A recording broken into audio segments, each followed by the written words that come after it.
And welcome to Civil Discourse. I'm Jayme. And I'm Marilyn Brown. Okay, and today we're doing something a little bit different. I'm going to read a very, very, very long quote, which is one of my favorite quotes. It's a quote by Alanis Morissette that she said, I believe, in 2013 when discussing a song that she wrote. And I find myself at least once a year posting this on social media. So I'm just going to read it. It's very long. Okay. In today's Western climate, and frankly all over the planet, there is a lot of focus on competition and win lose. If we believe in this dualism, if we believe in this dream state, that we are separate, then that will dictate everything that we choose to do in our business, in our professional, in our romantic, with our kids, everything. But if we believe that we are totally connected, I think we would be making different kinds of choices that would be more unifying. If disconnection is true, then I'm going to want to win if you lose, and that would be okay with me. But if I think we are connected, there is no way I would be happy with you losing and me winning. So looking through the lens of love is really looking through the lens of how can we both win, and if we can't both win, we can't do this. But really, at the end of the day, we are a cooperative bunch, and that is actually our true nature, but it hasn't really been focused on. Generation after generation, we're teaching these messages, and then when we see them manifest in the world on a macro level, we don't take responsibility for the fact that we're the ones who taught this. We're the ones who are teaching how humans interact with one another. All of these political challenges and conflict, they're all symptoms of what is really going on in a basic level, in our homes and in our hearts, and in our own relationships. Politics is our emotional and spiritual beliefs evidenced. Mm. So I'm going Wow. to ask you just what that brings up for you. hmm Well, I think the first thing that really comes up for me with that quote is when she said, "If we can't both win, then we can't do this." That idea of connection, that there is no success if everyone isn't okay. Um, and that idea of connection is something that I think is so important, and that we really have to. I like that she says we have to teach that, because we don't really culturally, we're not really teaching that idea. And I think that she really hits on an important point, that oftentimes we are kind of bothered by the symptoms of but this is kind of what we've actually been injecting into it. It's and so I there was a lot that she said, because it's a long quote, but that just kind of stuck out to me, that idea that that through that connection, that we're really um, we're all in it together, for better or for worse. And that also means we're in creating the solution and finding a way to change that narrative and change that kind of thinking pattern. Yeah, what I loved about it is just this idea of the she puts it as win lose, but this dualistic thinking, which is such an ingrained part of being human, and I think that comes from just our survival instincts and where we came from, and we have this habit of separating everything into, it seems like we prefer to separate them into two distinct categories if possible. And you see that with win lose, good bad. You see it politically in this country with liberal versus conservative. Mm-hmm. And what it does is it creates this kind of illusion of separateness and this oversimplification.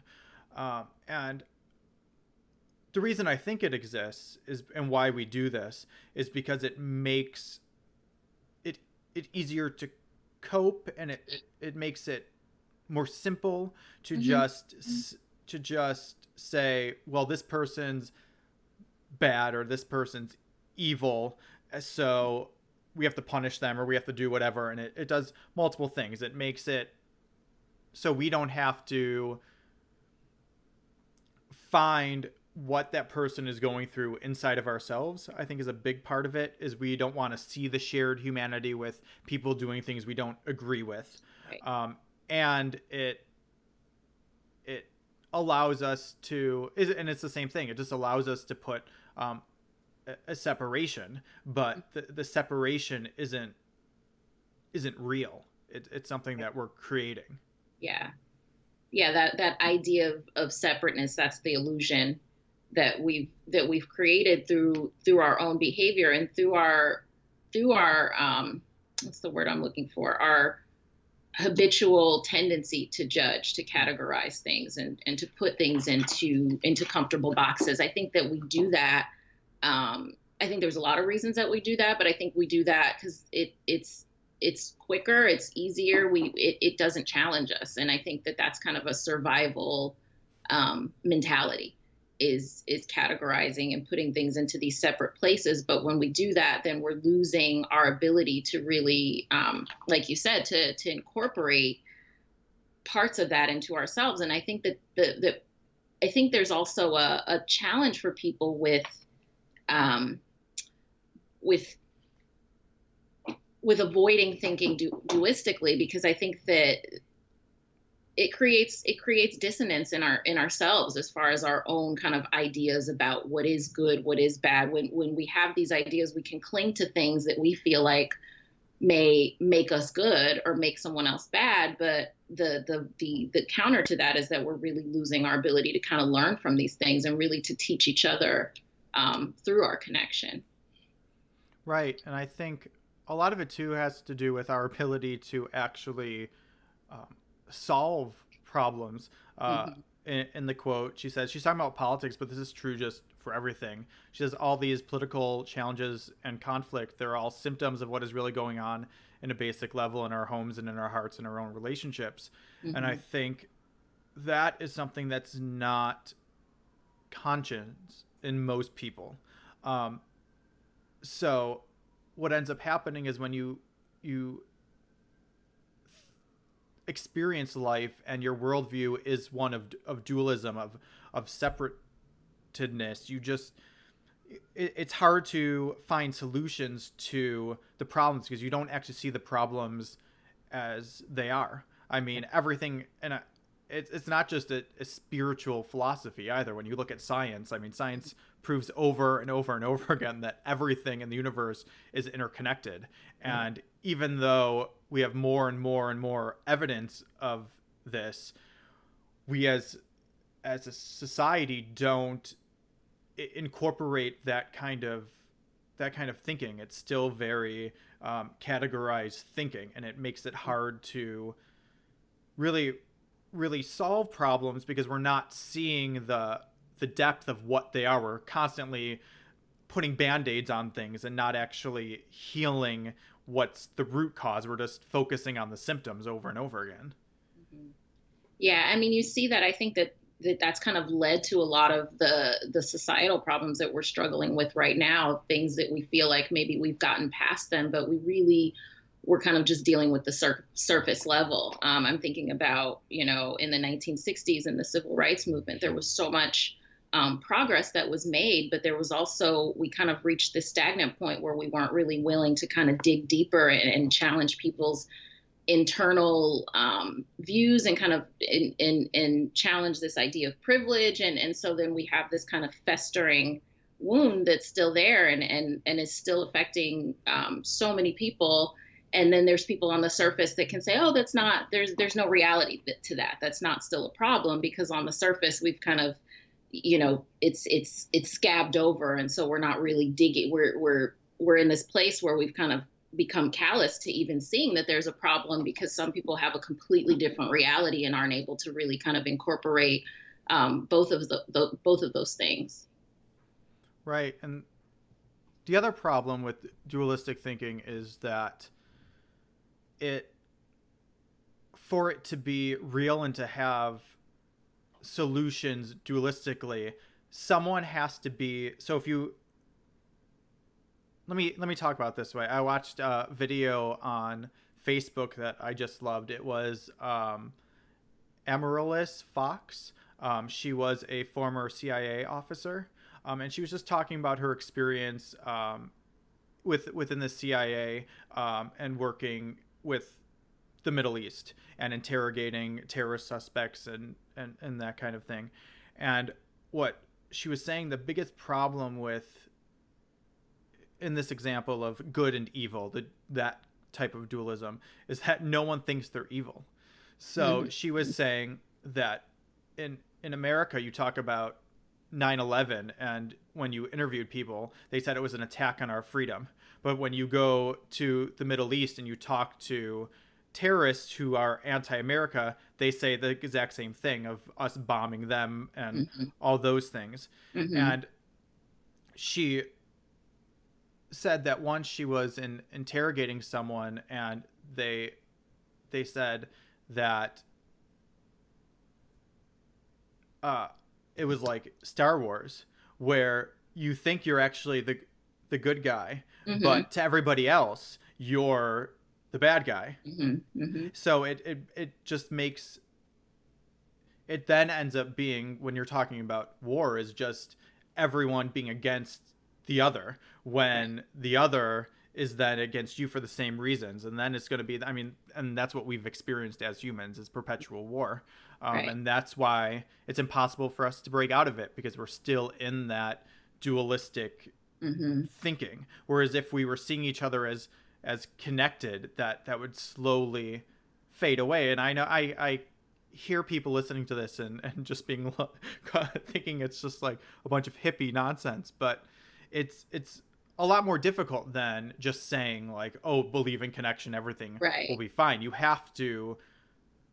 We have to ingrain it in our culture and into the norm, and that Right. is incredibly different when every part of our behavior, from the macro to the minuscule smallest part, is ingrained in this type of dualistic us versus them mentality.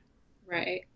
Yeah, and that's kind of what I was thinking as we were talking, is like, we recognize that this is important, but how do we get there? How do we actually go from being ingrained in everything that we're taught, everything that we're conditioned to do is to think dualistically? How do we make that shift? Especially, I think, at a time where there's even more kind of rhetoric around good versus evil, and conservative versus liberal, and when we're in a place where there is so much dualism, how do we actually move forward and break out of that?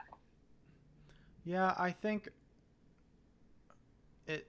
So in my experience, I think the only way we do that is through personal spiritual growth.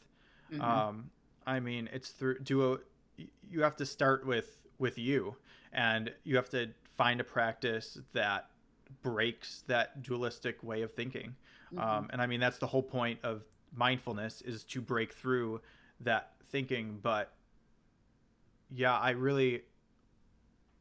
don't think there is really any way forward beyond individuals doing the work themselves, and then spreading what they learn, and hoping that other individuals see them through an example. You have to Yeah. be, I think that's it starts Yeah. with yourself, and you breaking through that dualism, and then being a living example so that other people see the difference and go on the journey themselves, because Hmm. we're never going to be able to force mindfulness or connectedness in the world. It's not something you can force. It's something that Right. has to be watered and grow naturally. Yeah. Yeah, it's something that needs to be cultivated, and I think when we try to force it out of others, we actually have kind of an adverse reaction of reinforcing what we don't want to happen, and reinforcing that disconnection. So I think you're right. I think that it really is about doing your own spiritual work to be able to kind of get to this place of not just being aware of the connection, but living that connection Mm-hmm. in your life, and then that leads to an example for others. But I think we get into this place where people don't want um, people don't want things forced on them, and that's understandable. And I think sometimes, um, people feel like people want to completely change their beliefs, when people kind of, when someone brings, either new spirituality to someone, or religious beliefs or things. And so I think it's about recognizing that people have to get to it in their own way and in their own path. And really what you can do individually is be that example and live it in your own life. And connect with others around it. I think that's important as well, is finding a way to be that example and live it in your own life. And then, like you said, spread that connection. Yeah, and I think too, a big part of, I guess, being ready for a mindfulness practice or for breaking through those layers is you have to be ready for the worldview that you have to be challenged and change, because it's Yeah. I don't know anyone, no matter what kind of life you live or whatever, when you start a mindfulness practice and you do deep introspection, it's going to challenge parts of your worldview. And I think that's hard for a lot of people, because it's just not something that is part of our culture at the moment. It's kind of, you are brought up and you define yourself based on this idea of self that we have, and then you hold on to it, and anything that kind of challenges that, you either, people do one of two things, one of three things: they run away from it, they put up a wall, or they fight against it. And that's the big thing with a lot. It's interesting because I often, people ask me about, the I the religious side of mindfulness in Buddhism, Uh-huh. and even in Hinduism. Part of it comes through Taoism, and if one can have a meditation practice and be Christian. And what I always say is, you 100% can, but it challenges your worldview.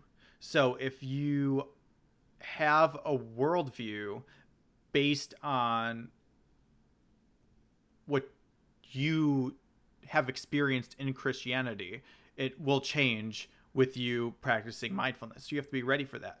If you don't want any of your religious beliefs to be challenged, then you're probably going to have a lot of conflict while you're trying to have that practice going. Right. Right. And it's Well, you're not saying that I'm not saying it's going to devalue or say that, your previous beliefs were wrong, but what you realize is that our beliefs are just our lens of seeing it. yeah. And our beliefs don't have to change for the lens of which we see those beliefs to be broadened, Hmm. Yeah. if that makes sense. Yeah. No, that makes a lot of sense. And I think that, being willing to have your beliefs challenged, being willing to have your worldview challenged, I think that, um, that's also a journey. And that's also something that people kind of come to over time. I think that, people may explore and just kind of be interested in starting a mindfulness practice just to get some anxiety management, or just to kind of get through day to Right. day stress. And then as you start to kind of develop and dig more into your practice, I think that willingness to grow comes along with the practice. Um, but I think that, there does have to be willingness there, and I think that can be a challenge, because I think that, a lot of times we're just not willing, to be changed in any way. And so I think that's kind of the challenge for people, is just being willing to say, okay, this idea that I've had my whole life, this view of the world that I've had, that maybe that isn't the only way, and there is some, and that I can broaden that and learn more. But I think that's a growth process. And I think as people, um, approach mindfulness and wanting to become more introspective, the desire to challenge themselves grows as that practice grows. So I think, I guess I'm trying to tell people that don't expect that when you first come to it, you're going to just be willing to have, your worldview completely blown up. It comes with the practice, and that willingness grows as the practice grows. Right. Yeah, it's definitely a long process. And the Yes. other thing too is the reason many people don't like having their worldview challenge is because they define themselves based on that worldview. So their idea of self is rooted in that worldview. And when you have a mindfulness practice, one, that worldview changes, but part of that worldview changing is your idea of self changes. Yeah. And you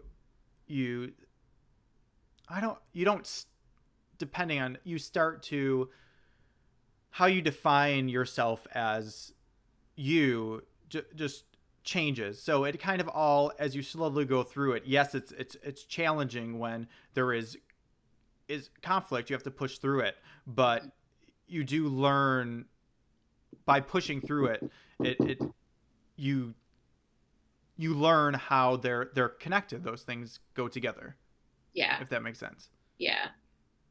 Definitely. And I think that, as yeah, no, sorry, that makes sense. So I think the last thing I wanted to talk about, the other part that I love is she says, but really at the end of the day, we are a cooperative bunch, and that is actually our true nature, but it hasn't really been focused on. And then she talks about this idea of win lose, and you Hmm. had asked how people can actually start practicing and doing something productive to kind of break out of that dualism. And she talks about, but if I think we are connected, there is no way I would be happy with you losing and me winning. Hmm. And I think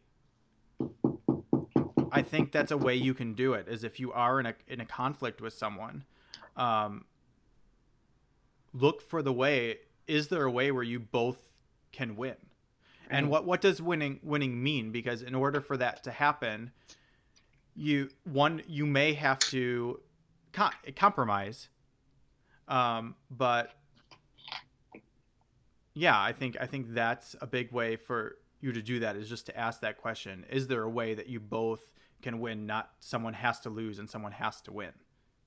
Right. Yeah, I think that's a really good question, and I think that could get us through a lot of conflicts. I mean, I think on any level, whether you're in a conflict with a family member, you're in a conflict with a coworker, you're in a political discussion with somebody, I think that kind of looking at it from that standpoint can really um, give everybody a challenge in that situation, which I think is what's important. I think a lot of times we're not willing to all be challenged. We want to come from the position of being right and do the convincing. But I think if you look at it like, okay, we both want to win. So how do we both win? Then that creates a challenge for both of you to work through together, and you can find some sort of common ground, whatever that may be. Yes. Yeah. Okay, so I have a little assignment for our viewers and listeners. Awesome. What I would love is for you all to share a story where you were in a conflict and you actually resolved it in a way that it was win-win, and how you found that solution. Yeah. And you Common can, ground. yeah, you can comment on YouTube or on Twitter or Facebook, and we would love to hear from you. Awesome. Thank you guys. Thank you. See you next time.